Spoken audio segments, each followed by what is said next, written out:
Good evening. America is facing a crisis over race, and we're right in the middle of it. Tonight, WKOW presents a documentary on the extreme racial disparities in Wisconsin. When we began working on this nearly a year ago, we knew we had a lot of material to cover. We had no idea, however, how much more would happen. From escalating racial unrest at the University of Wisconsin to a deadly rash of black-on-black shootings in Madison, to the violent arrest of a young African-American woman, to the racially motivated violence around the rest of the country, tensions over race are at their highest level since the civil rights era of the 1950s and 60s. Tonight, we hope to raise some questions, provide some context, and have a frank conversation about what we all must do to come together as one state, one nation of many races. Wisconsin, especially Dane County and Madison, take pride in their reputations for having a great quality of life. They routinely show up high on lists of the best places to live in America, with low unemployment, good schools, and health care. But not everyone shares in that prosperity. And now it's threatening the state's future because Wisconsin has also earned the reputation as the worst place in the nation to live if you are black.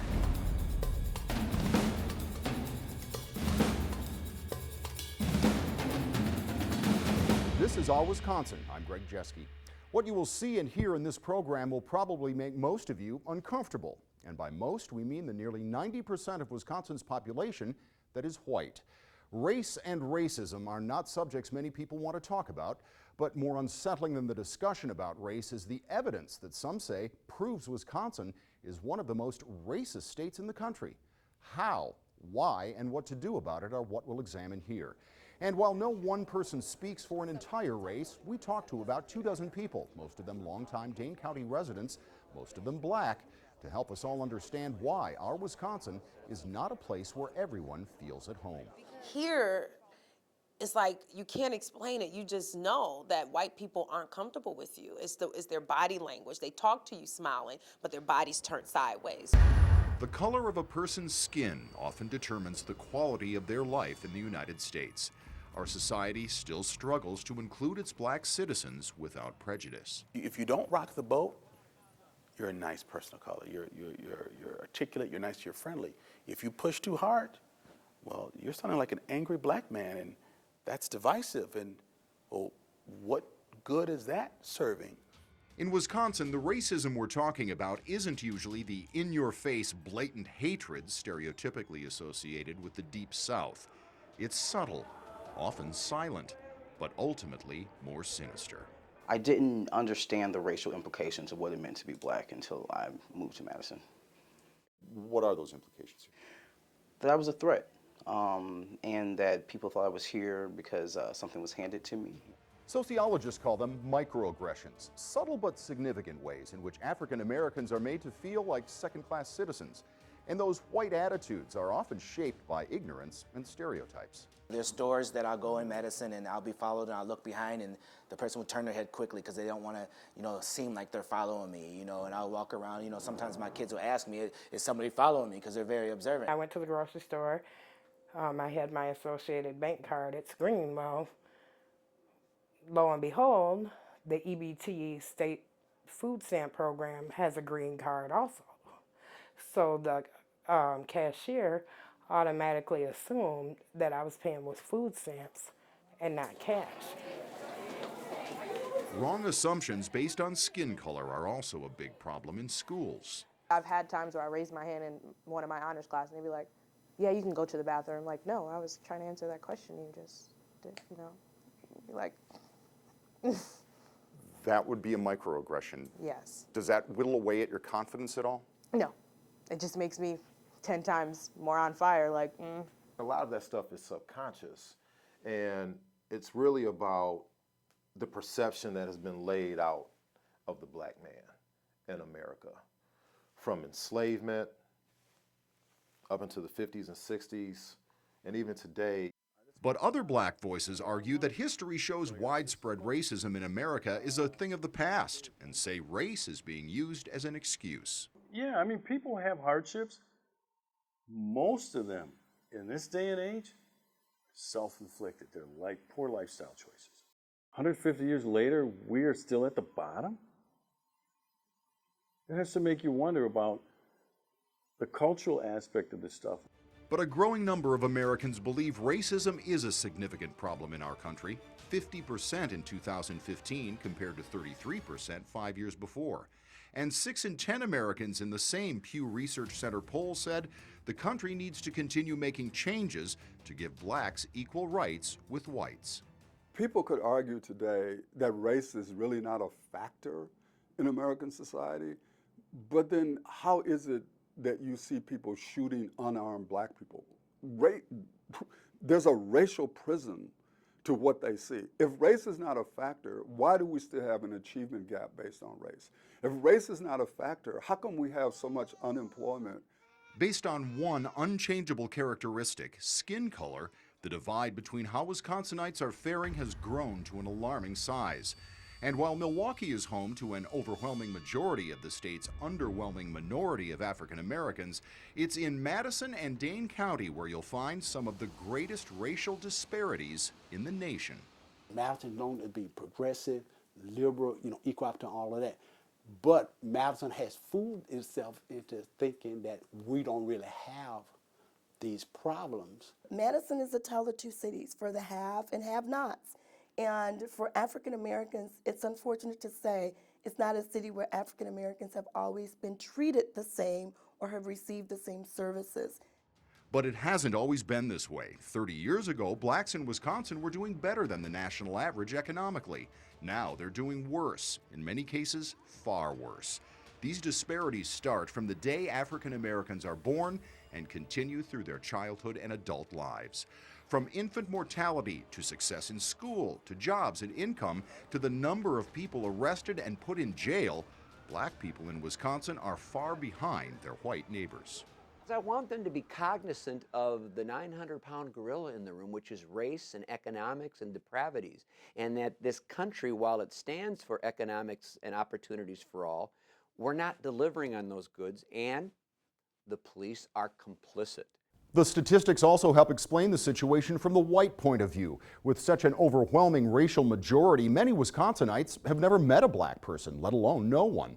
So their exposure to African Americans is often what they see in the media, which is often a negative stereotype. Just because of my skin color, that means I have to be this definition of a stereotype that you have in your head. I don't think that it's intentional. I think that's just the way that we're programmed.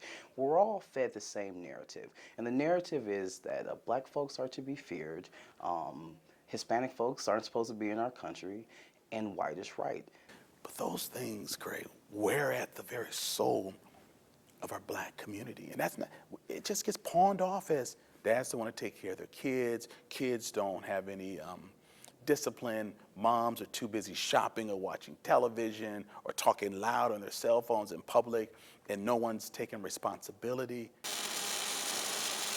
And it works both ways. Wisconsin is now suffering because of its racial reputation. The state is struggling to bring in and keep more skilled workers. And experts say a big reason is because minorities, especially black Americans, don't feel welcome here. But you incarcerate African Americans at twice the national average. I mean, over twice the national average. So if you were looking for ethnic talent for diversity, talent from diversity, why would they come here? It's not just a black problem, it's a community problem. We want Madison to be the type of place where it's best for all. Madison is heralded as the best place in the nation to live. But that can't just be for a segment of the population. Black leaders say the racial disparities here have been a growing problem for decades. This is not new to them. They say it began in the 1980s when money for social programs was cut drastically. Before that, Madison, especially the University of Wisconsin, was known as a place that championed civil rights and fostered freedom riders, white students who went to the southern states in the 1960s to help blacks register to vote and attend newly integrated schools. Today, black students at the UW say the racial climate on campus has taken a huge step backward. The spring of 2016 saw tensions reach a new level with several racist incidents and then the arrest of a black student for painting anti-racist graffiti. Students of color felt under attack by racists and unprotected by university officials. It inspired a growing protest movement, including a performance artist who mocks white student apathy at the UW when it comes to the elephant in the room, racism. That there is no place for me here. My ears have more volume than your silence. I can hear you wishing me gone, and you'll definitely notice me then. The elephant. How could you look at me and not see a black person? That's crazy. The issue isn't that you should look at me and not see a black person. The issue is, what difference does it make to you? Next, the differences between black and white that begin at birth. We're watching tonight's documentary with a group of concerned citizens and community leaders who have ideas on solutions to the racial disparities and how you can get involved. We'll hear their ideas coming up.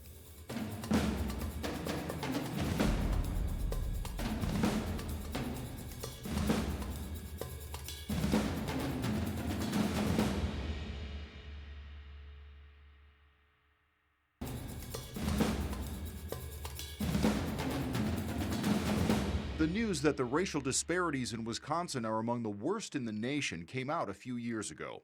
But the African American community in Dane County has been talking about, warning of the inequities for decades. The black community basically doubled from 1980 to 1990. We started my nonprofit in 1992 because of racial disparities.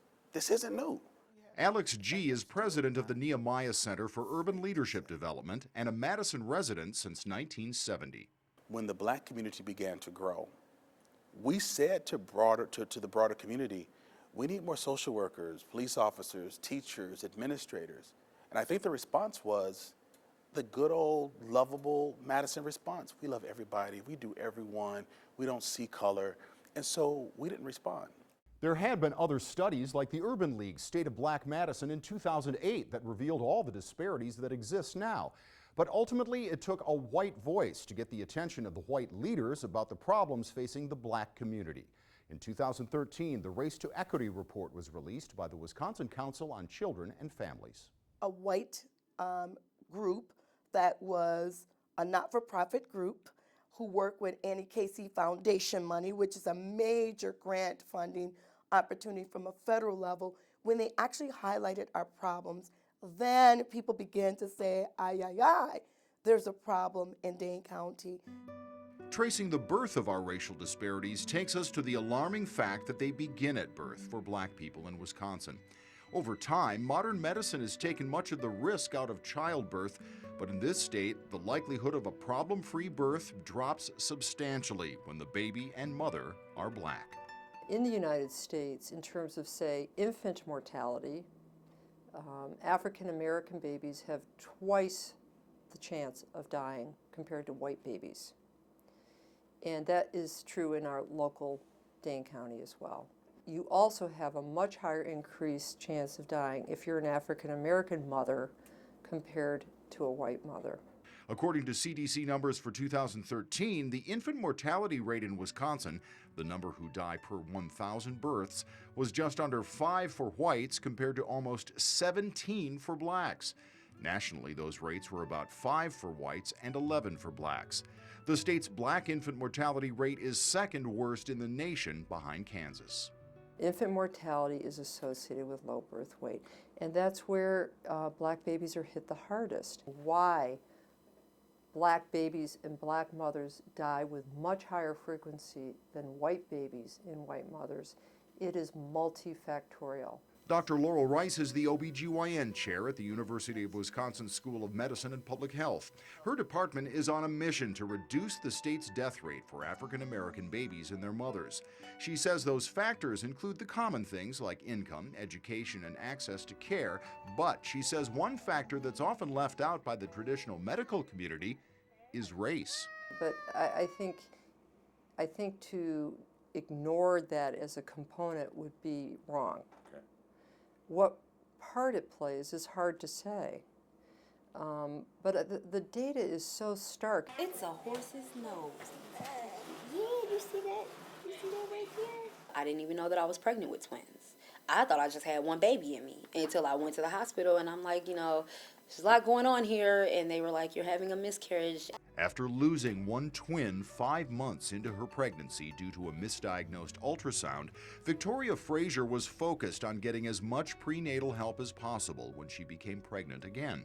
Her doctor steered her toward a new pregnancy centering class with other mothers-to-be, developed by Dr. Rice and her colleagues.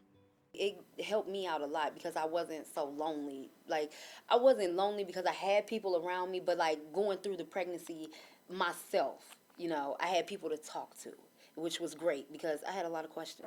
31 weeks, 5 days, right?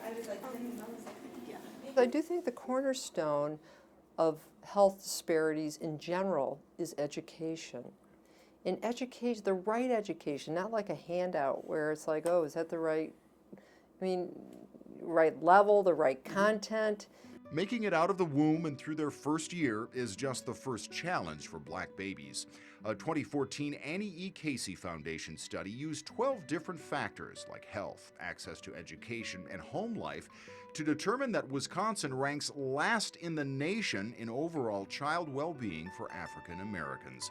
The study ranked the state in the top 10 for the well-being of white children. It would be impossible to not talk about this and mention the ideology behind white supremacy. What do you mean? Well, in the news today, if one reads the newspaper at all, there are episodes on a daily basis where it's obvious that African Americans are treated differently than whites.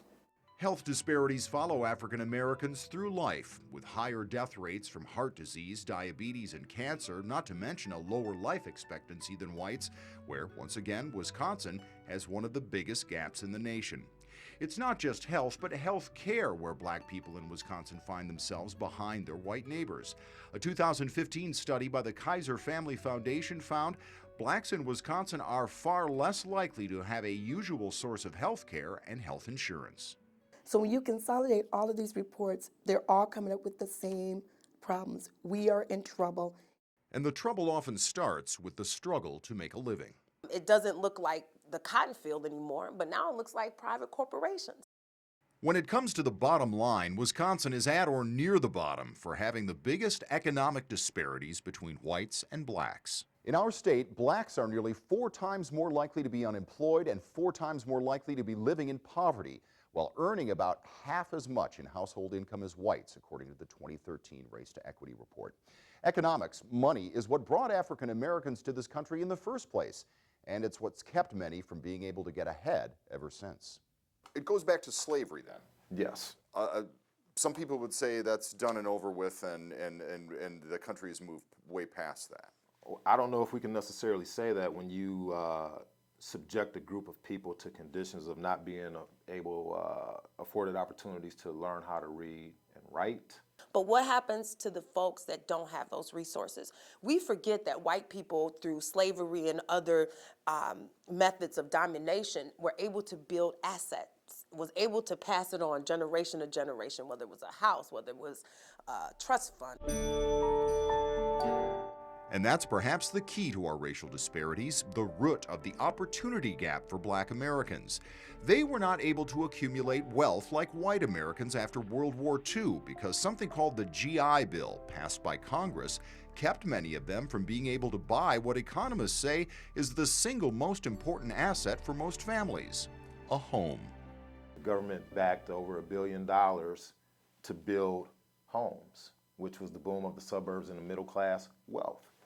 That was restricted for whites only. Blacks were not afforded those opportunities. After the Civil War, slavery was replaced by what's known as Jim Crow, rules that kept blacks segregated and second class, everything from water fountains and bathrooms to where they could live and go to school. Even though 1 million served in World War II, they were not given the opportunity to invest in their futures the way white veterans were. So in history, we understand that those things were created, some of them by our own government, and they were only limited to certain groups of people. That gives certain groups of people a head start. Doesn't make everyone bad or evil, but I think if people understood that academically, historically, this isn't just, an angry black man's propaganda, that this is history, it's on the books. Not only did the 1944 GI Bill deny many black World War II veterans that crucial opportunity to buy a home, it also refused them business loans, admission to whites-only colleges, and job training programs. Fast forward to 2013, when the Pew Research Center found that the wealth of white households in the U.S. was 13 times the median wealth of black households. 7 decades since the GI Bill, and black Americans are still living the legacy of their nation's institutional racism. It was the worst experience of our life. Andrina Tribble and her family found out in January of 2015 the panic of being suddenly homeless. When her husband became seriously ill, they couldn't pay their apartment rent and got evicted. We weren't able to find anything. So we were in our car and... How many of you? 5. Eventually, the Tribbles got into a Madison motel that took homeless vouchers. Then Andrina, her husband, and 3 kids searched frantically for a new home. Like, oh, we'll be fine. We'll get a place within a month or so. You know what I mean? We'll be okay. And then 1 month turned into 2 months, and then 3 months. What little money the Tribbles had went to paying the balance of their motel bill, and soon even that was gone. It was difficult, you know, like we lost our vehicle, you know, paying high hotel costs.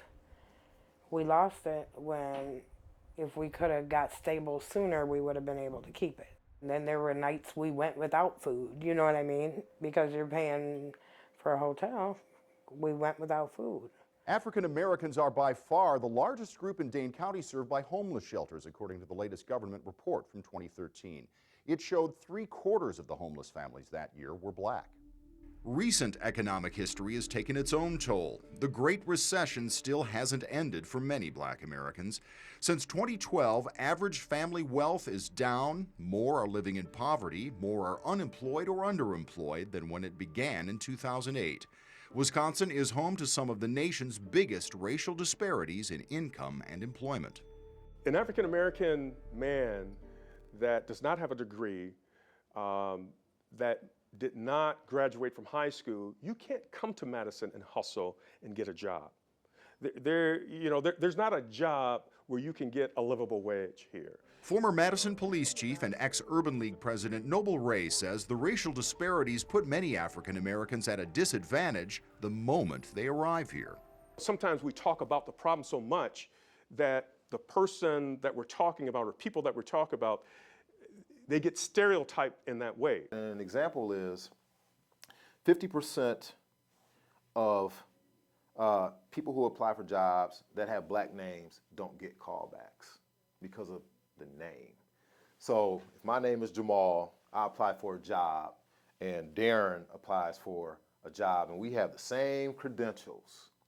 More than likely, Jamal gets kicked to the side because Jamal is a black sounding name. The research is out there and real. Percy Brown Jr. teaches adult racial diversity classes and directs equity and student achievement in the Middleton School District. He points out there is also an economic price to pay for Wisconsin's reputation as the worst place in America for blacks to live: a worker shortage. You incarcerate African Americans at twice the national average. I mean, over twice the national average. So if you were looking for ethnic talent for diversity, talent from diversity, why would they come here? And now, almost by necessity, they're going to have to change their strategy because they're not going to get talent unless they look at the broad spectrum of people. And right now, the United States is 37% minority. Wisconsin's total minority population is less than 25%. Less than 7% are African American. There's another piece of history that factors into Wisconsin's economic racial disparities: the nation's welfare system. Some people argue that policies established in the 1960s war on poverty created a single-parent welfare cycle in black families that still exists today. You couldn't get welfare benefits unless you were a single parent. If that parent was found living with a man, he didn't even have to be working, welfare benefits were threatened to be taken away. It encouraged a lifestyle. And then it became generational. And so generations went by with many black families having only a mother as their stable parent. In 2014, the percentage of Wisconsin children living in single-parent households was 25% for whites and 80% for African Americans. Now, compared to the national numbers, Wisconsin's were the same for white kids, but 14% higher for blacks. And the vast majority of those single-parent families are led by women and far more likely to live in poverty. All the things that can seem obvious, that if you don't have someone helping you learn about that and you're a single mom with low resources, it's just impossible. It was always hard for me to get a house when you don't have enough income to move into the apartment. They won't give you a chance. LaVonna Jones was a single parent with 3 kids for most of 2015 after her husband was arrested and put in jail. So the police came and they arrested him, and they were saying that he did like a domestic violence, so he went to jail for that. And so by him wasn't there to help me, so I lost the home. No longer able to afford their house in Madison, LaVonna and her 3 sons lived with family members who had the room and resources to share.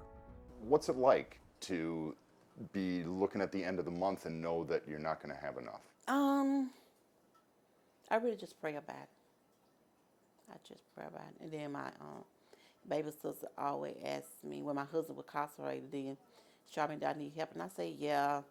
Sometimes I feel sad about asking her to help me, but she still helped me. And with her husband in the hospital, then recuperating at home from his illness, Andrina Tribble found herself functioning as the sole breadwinner for her family. Every day I would get up and I would leave and I would go fill out applications. I would go to food pantries. I would do whatever I had to do. In Wisconsin, more than half of African American children live in poverty, about twice the number of white kids. Again, one of the biggest gaps in the nation. And the effects of that toxic stress carry over into the classroom. We're missing these children, and then when we miss them, then all of a sudden they get bored in class, and then they become a disruption, and then all of a sudden they start getting suspended and expelled, and it goes on and on. It's like a snowball effect. Take the ball from me. There you go, JoJo. There you go. Good job, good job, good job. Of all the extreme racial disparities in Wisconsin, perhaps none is more alarming, disturbing, or destructive as those involving African American children. Education is often the only way people living in poverty can pull themselves out. But like the health disparities at birth and the poverty disparities at home, African American children in Wisconsin face the nation's worst racial disparities at school. Focus on getting this done. Studies show many black students begin their educational careers behind and never catch up. Experts say the pressures of poverty can cause changes in the brain that can lead to issues with behavior and low performance in school. And according to the Census Bureau, almost 60% of Dane County's African American children live in poverty. Poverty does matter. It does matter if a kid slept in a car the night before in terms of their willingness and ability really to come to school and be focused on learning. The latest numbers follow a decades-long pattern. Wisconsin's graduation and test scores are among the best in the nation for white students, and the gap between their educational achievements and those of African American students is the worst in the nation. If you have children in the same setting and their performances are so different, that means someplace, somewhere, the system has got to step up. In 1994, the Wisconsin Public Interest Research Group released a report describing a dual education in Madison schools. It's one of the first studies to conclude that there were deliberate, systematic ways in which race was a factor in the unbalanced success rates between black and white students. The report stated 2 main factors: high suspension rates for black students and a dramatic lack of African American teachers. The black student-teacher ratio that year was 75-1, 11-1 for whites. In 2015, the black ratio was still 64-1, and 2 decades later, Madison schools still had the biggest racial achievement gap in the nation. That looks good. Here, start rewriting it in here. Okay. Camara Stovall is one of the few African American men teaching today in the Madison School District. In fact, it's rare to see a black teacher in most Madison schools. In the 2013-14 school year, black students made up 22% of MMSD enrollment, but only 2.2% of teachers were black. Children have to see themselves You know, when they come to school every day, if they see somebody that resembles their parents or whatnot, people that actually value their education, then they'll have more value in their education. Time is critical when it comes to teaching. Studies show that students who aren't reading at their age level by the 3rd grade are far less likely to graduate, and 2/3 of those who aren't up to speed by the 4th grade will end up in prison or on welfare. They see us and they see, well, maybe you don't have to end up in jail. Or maybe you don't have to, you know, stay at home. You know, may I see you every morning. I see you come to school with a smile on your face. You know, you don't have to always walk around angry or mad. You know, there are outlets, you know, but if you don't see it, if you're not exposed to it, then there's no way of you to really know of what direction to go. I grew up in this community. I've only had 2 black teachers in my life, 3 if I, 1 art teacher, 3 in my entire life. Alex G. is a Madison West High and University of Wisconsin graduate and community leader who says the lack of black teachers can be traced back to the nation's school integration in the 1960s, when black students first began attending previously white-only schools. When we were integrated into white schools, our black teachers, our heroes, were not allowed to come with us. And we have not recovered from that. And to this day, we are still begging for black teachers. But here's where the long-standing racial disparities in test scores, graduation, and college enrollment have become a vicious circle. It's going to be very, very difficult to increase the pool of black teachers if you don't increase the pool of students who graduate from high school and graduate from college. Former Milwaukee school superintendent and state employment relations secretary Howard Fuller says in the meantime it's up to the current teaching corps, overwhelmingly white in Wisconsin, to make a difference. But to do that, experts say many will have to change their attitudes that have been ingrained over the years, like the stereotype of black students who can't or won't learn. You have to make clear to them that I understand some of what you're dealing with. I don't understand all of it. But I'm going to do everything that I can to make sure that you learn. And I believe that you have the ability to learn. And I'm going to try to figure out different ways that I can teach you using the assets that you bring to the table. Racism in the education system isn't just about who is teaching, but also what they're teaching, that African American leaders say needs to change if we hope to see better racial and cultural understandings in future generations. I learned in school that people who looked like me had chains around their necks. In 2nd grade, my mother said, "Alex, I remember when you came home. You said, 'Mom, were we slaves?'" And the only thing that the white kids learned was, they set us free. So you're starting our kids' education, black and white and everybody else, with the perception that blacks were enslaved and less than. And then there's no mention of any great contributions of what blacks have done in America. And even when black students beat the odds and succeed in Wisconsin classrooms, the negative stereotypes still precede them. I've had times where I raise my hand in one of my honors class and they'd be like, "Yeah, you can go to the bathroom." I'm like, "No, I was trying to answer that question you just did," you know. Like, you could start talking about how we have a better schooling system. And as they represent their race in white-led classes, successful African American students sometimes have to defend themselves against peers who say they're not black enough. I've had friends who told me that when I get in class, I act white. And I was like, explain to me what that means. It's always, you're not black enough. Or you're white. I've heard that before. Oh yeah, So you act white. You're the whitest talk black white. kid I know. I'm like, what? There's a lot of isolation from African American students who are doing well. They're going up against a lot of assumptions about their abilities, a lot of questions about what they want to do, a lot of pushback at time about some of their aspirations. A new study suggests that low expectations from teachers might generate low performance from students, which leads to lower test scores and lower graduation rates, which can then lead to even lower expectations. But there is also agreement that the schools are only part of the problem. Schools alone cannot address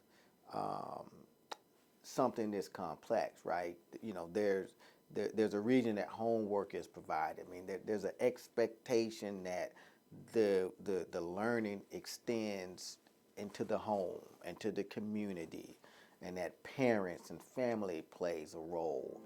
Dr. Gerlando Jackson of the UW's Wisconsin Equity and Inclusion Lab says studies show blacks with equal education find fewer jobs and lower pay on average than whites.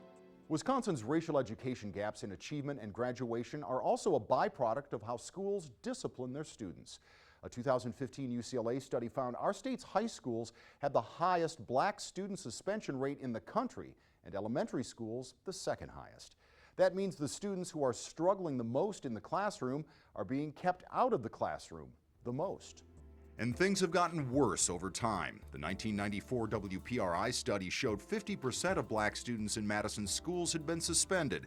20 years later, it was 64%, even though African Americans made up just 18% of the student body. Wisconsin also struggles with extreme racial disparities at the college level, and it's another example of history repeating itself. In 1969, thousands of students protested at the University of Wisconsin's Black Student Strike, demanding better treatment of black students and more administration attention to racism on campus. 47 years later, UW students walked out of some of those same classrooms in protest of the same things. It starts with diversity. Only about 2% of the student body is black. When we do get people here at the university, it is such a white place that they don't want to stay. Ask the white parents, would you send your kids to a college where there were one of 3 white students in a lecture hall of 600 black students? But it went beyond numbers in the 2015-16 school year, which was marred by several racist incidents at UW-Madison. Minority students complained that UW officials didn't do enough to stop it. Then it all boiled over in the spring when University of Police executed a rare classroom interruption to arrest a black student who was accused of painting anti-racist graffiti on campus. The chancellor and police chief apologized and later announced that the entire UW executive team would take cultural sensitivity and bias training.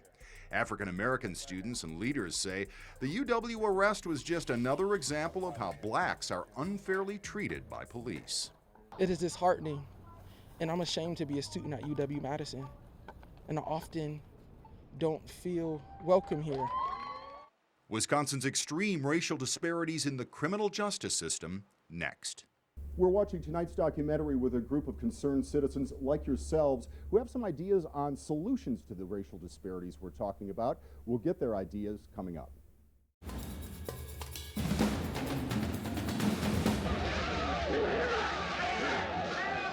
To understand the relationship between police and black Americans, we need to remember our country's history, which shows a level of suspicion, confrontation, and often brutality that goes back to slavery, Jim Crow, and the Civil Rights Movement. You never could trust those state troopers. Percy Brown Sr. grew up in Mississippi at a time when blacks feared white law enforcers as much, if not more, than the lawbreakers. Because many times the state trooper would pick you up, put you in jail, and bring in people and beat you up and kill you while you in jail, or hang you and say, oh, he committed suicide. 2 decades later, on the other side of the Civil Rights Movement and the other side of the nation, Noble Ray had a similar view of police growing up in Milwaukee. When I grew up in that environment, I did not like police, okay? I did spell police, and I've said this before, P-I-G. That's the way I spelled police. We didn't look to police officers back then as someone that could help. The racial disparity group met.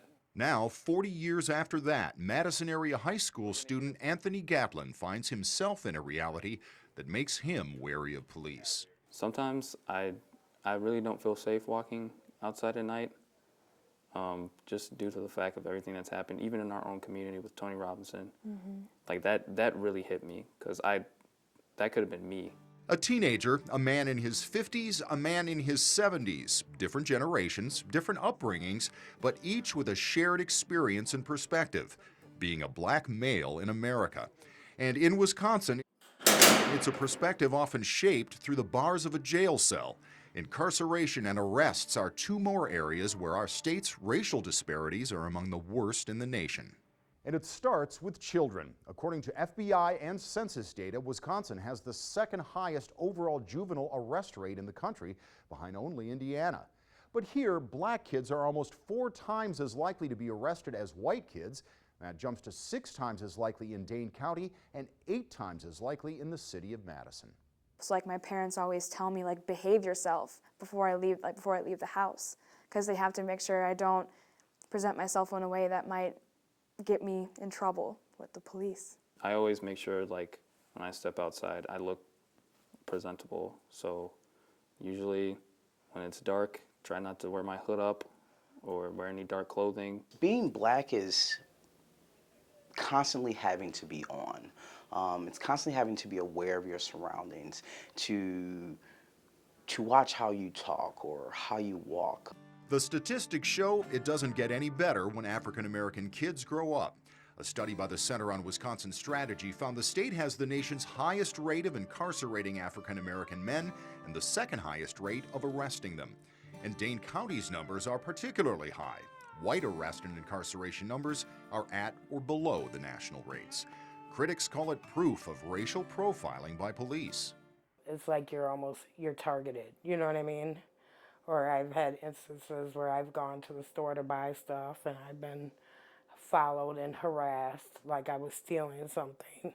Madison Police Chief Wkow insists his department does not target African Americans and says most arrests come from responding to 911 dispatch calls. But he also admits something is wrong when more than half the Dane County jail population is black in a community where they're outnumbered by whites 11-1.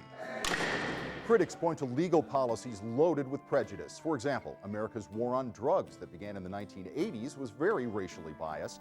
Laws carried much stiffer penalties for the drugs and offenses most commonly associated with African Americans, which led to skyrocketing incarceration disparities. Today, critics of the criminal justice system say many blacks end up behind bars because they can't afford to get out. They're in there for crimes, really, that most of us would frame as crimes of poverty, crimes that you commit because you're poor, you're desperate, you're hungry, you're homeless, you got tickets, suspended child support, things that are a result of your inability to pay. And with more than half of Madison's African American families living in poverty, even one run-in with the law can have profound consequences. Once you're in a criminal justice system, it's like a vacuum cleaner. You are sucked in, and it impacts your housing, your housing references, and impacts you getting a job. Many of the individuals that we end up with in my jail, and I got about 1,000 beds in there, they're unemployed. And in Milwaukee, where black unemployment and incarceration are at or near the highest in the nation, the county sheriff acknowledges the economic reality but accuses many of using it as an excuse. That's why we got so many people locked up in prison. They've all gone through due process. And I don't want to hear about, well, they don't get the best lawyers. That's why you shouldn't get in trouble. You cannot ignore the poverty, the economics associated with it. If you've got money, if you've got means, you see the criminal justice system in a different way. You've got an attorney. You've got, when you're presented in court, you can pay for a psychiatrist. You can pay for those things. So you look different as you are presented in court. Noble Ray was there when the extreme racial disparities in the criminal justice system here were first revealed in 1993. So there's the story after story, report after report, and we don't seem to really get at resolving this. And I'm not backing away from some people need to be arrested, some people need to be incarcerated, but what we have failed to do from a criminal justice standpoint is really come up, in my view, with real-time alternatives. Ray is talking about alternatives to deal with juveniles, people with mental health issues, and those who have drug and alcohol problems. Because without those type of options, police often have no choice but to take people to jail. But for some in the African American community, the arrest and incarceration rates are overshadowed by a more urgent issue: police use of force. You were wrong to shoot him. On March 6, 2015, Madison joined the list of American cities where a white policeman shot and killed an unarmed black man. Officer Matt Kenny and 19-year-old Tony Robinson met in a narrow stairway to a second-floor apartment. State investigators cleared Kenny of any wrongdoing, but the report left out what many see as the underlying cause of the tragedy: racial bias. Police have this assumption of moral authority, and as if that moral authority has no limits. That's something that police training and other things, have to address. That every citizen deserves to be treated with dignity. Police have to protect themselves, and nobody would disagree. But there has to be dignity in how you render public service. As the nation held its breath, expecting violent protests that never came, many in Madison's small African-American community felt under siege by police. Parents feared for their children's safety outside the home. Especially after the Tony Robinson incident, me and her, we talked about it. She always tells me, watch yourself at night, please. Tony Robinson was sort of the proverbial straw that tilted the balance and broke our collective backs, in the sense that I think there was a collective gasp of frustration. This was the visible breakdown, if you will, in the criminal justice context in many people's minds. The Tony Robinson shooting was especially difficult for black officers. They were accused by some in the African-American community of turning their backs on their race. Others were reminded of their own run-ins with racism on the job, when their skin color meant more than their uniform and badge. As a young police officer, I was called names, the N-word, and in many ways. But, as a chief of police, whenever there was a high-profile incident, it was not uncommon for people that would send an email that would relate it back to race. Even as a chief of police, that was not uncommon. As we left the bar, we turned to the squad car.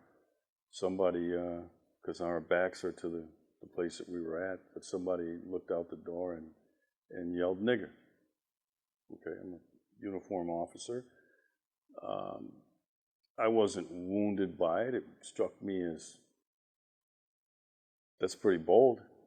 I have arrest authority. I have,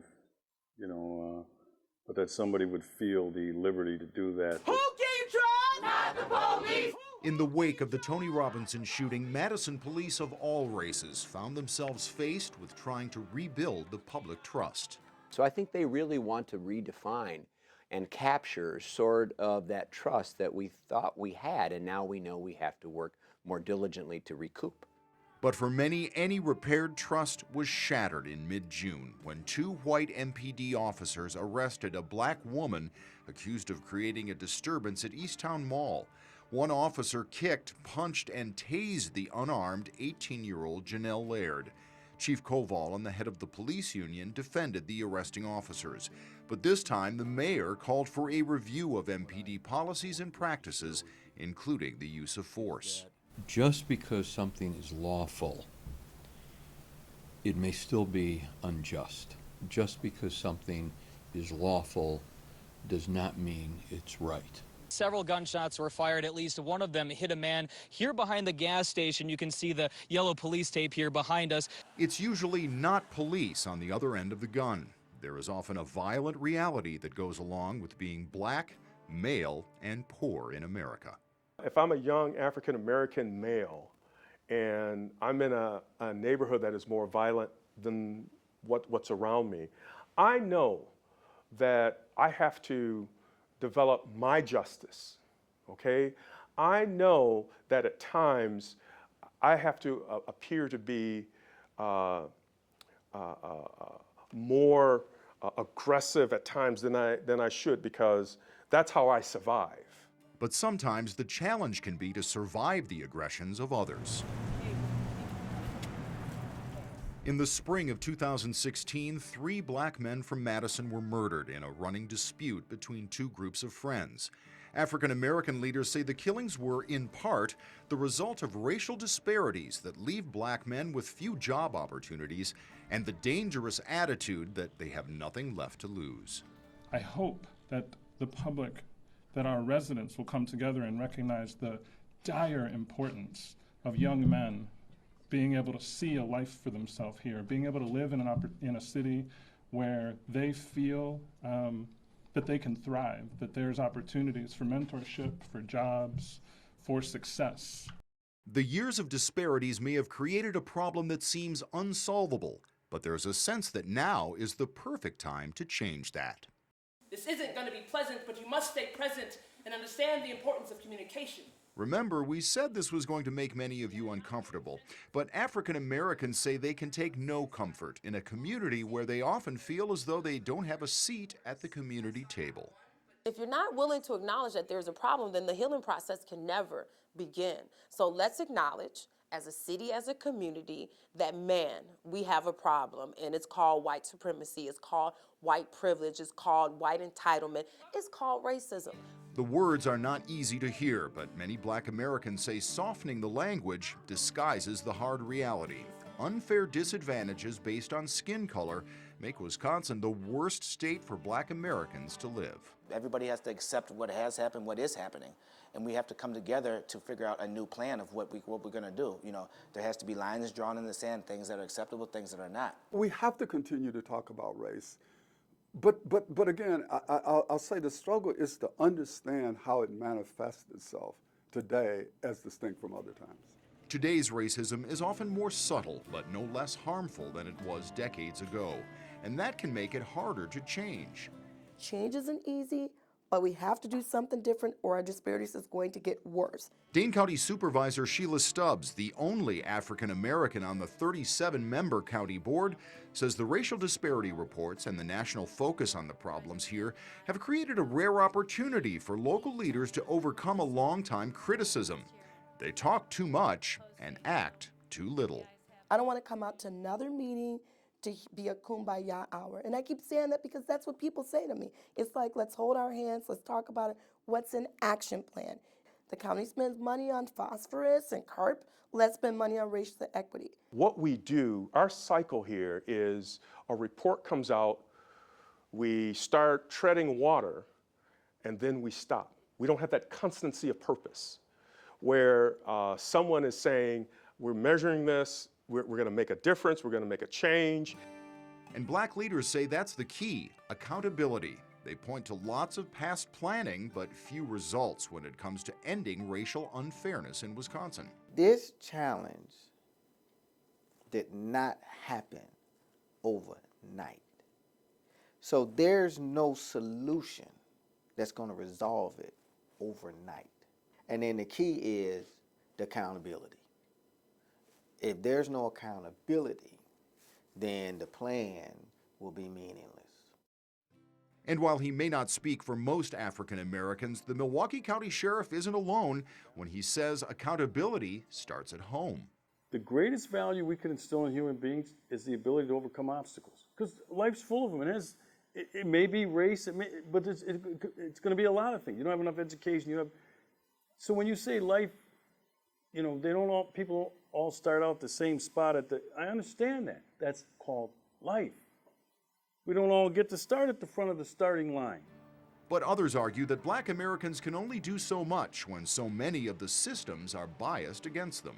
And I think with the African American community, yeah, we can hold ourselves accountable, but guess who's writing the policy? Most likely it's not a person of color. Madison's racial situation has also created what Black leaders see as a stereotypical mindset among white-run institutions, government, the university, of telling the Black community what to do instead of working with it to solve problems. Call it a disparity of understanding. I feel that many of the conversations center around people trying to prove how open-minded they are. The thing with many of my liberal friends, they always thought that they had the answer. Because they say, oh, I'm liberal, I know more about this problem than you know. People think they know, right? They think they know the answer, but they don't have the proper analysis, and they don't have the right people sitting at that table, which are the folks who are impacted by policies and programs. The national scrutiny on the statistics, combined with evidence that Wisconsin's economy is suffering, gives Black leaders hope that now is the prime time for Wisconsin, Dane County, Madison, to make meaningful changes in racial equity. Changes to help Black families become financially stable. The father and mother have a job where they can be providers. Not a job making $5 an hour, $8 an hour, less than the minimum wage, but jobs that allow them to sustain a family. A job that allows them to provide the children with the supports that they need to do well in school. Changes that result in more African Americans graduating high school and college. Kids have to be able to self-actualize and see themselves. And if they're not seeing it amongst staff in our schools, and then they don't see it in their textbooks, those are barriers. Those are the unseen barriers that blacks have to deal with when they come through our educational system. Changes to bring fairness to our criminal justice system. Do we need to continue labeling kids at 17? If I could even push it up to 18 and get some of these kids out of high school where those attractive nuisances occur, that would be infinitely better than starting kids at, I think at 17 they should still be in the juvenile code. Leaders in the black community say money for new programs is crucial, but ultimately only part of the solution to the racial disparities. I think what we need are allies. I mean, the reason why we're doing this is because we need our white counterparts to do more than just volunteer and tutor with black kids. We need them to become allies and teach their white kids about how to dismantle systems of disparity. How do you speak up when something's wrong, and how to become a part of the solution? They have to feel, they have to believe that this circumstance, this situation needs to change, and they have to see it not only from it's a righteous thing to do, but they need to see it also that it operates in their self-interest. That's why you need to see people, African Americans, young people, as assets, future assets for this community. How Wisconsin decides to move ahead on racial disparities may have a huge impact on its future and whether it can become one of the best places in America to live, regardless of the color of your skin. People around the world, but especially in Madison, are basically good, and they want to be altruistic and inclusive. And in that sense, I think that there is a common denominator in understanding and respecting the benefits of everyone enjoying human respect, human dignity, and the opportunities to whatever American dream we all hold dear and cherish. We've got all the makings of being the world-class community we want to be if we put more energy into doing it rather than just talking about it. Our conversation here is only a beginning to addressing these issues. We'll continue to follow up on what we've talked about, and we invite you to share our documentary and discussion, which you'll find on WKOW.com. We also hope you'll carry on the conversation in your home, community, and on our WKOW Facebook page. Look, these problems affect us all, and they won't go away on their own, so we'll all need to be a part of the solutions. Thanks for joining us.